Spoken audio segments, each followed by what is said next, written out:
I do have some elements to convey. So I've been asked by the members of the Council to convey some elements to the press that represents the agreements in our discussions today. And let me begin by saying that members of the Security Council warmly welcome the briefing from SRSG Ghassan Salameh, and we reiterate that our full support for his efforts and the efforts of his team. The members of the Security Council also welcome the announcement that Libya's National Oil Corporation is resuming its work on behalf of all Libyans.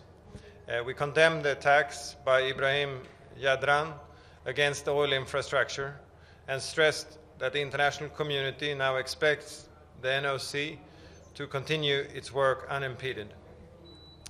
We noted the importance the SRSG attaches to increasing the transparency of Libyan economic institutions and invited him to submit early proposals taking into account his dialogue with all parties in order to address this. We also expressed continued concern at the humanitarian situation, especially in Derna, and called on all parties to respect international humanitarian law.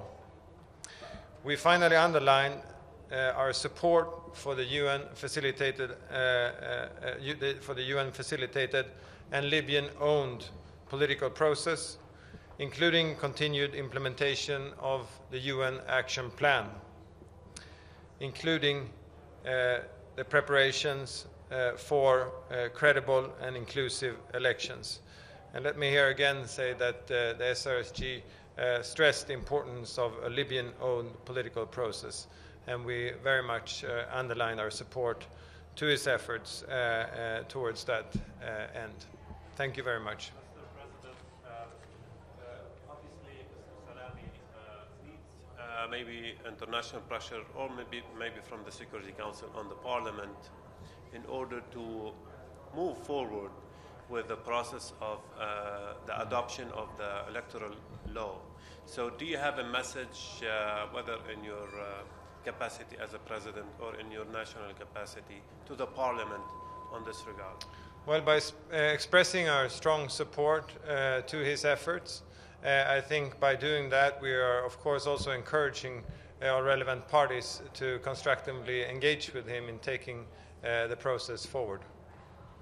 Do you mean like within a certain time frame that the Parliament should move forward and at least to hold the consultations or maybe the adoption or take some measures or steps? No, there were no time frames were discussed. But what I can say is that it's clear in these discussions that the complexities or the situation on the ground is very complex, and the divisions on the ground are also deep. And hence, of course, it's important that the Council speaks with one voice and that the broader international community now supports the UN-led efforts in support of this Libya-owned process. I thank you.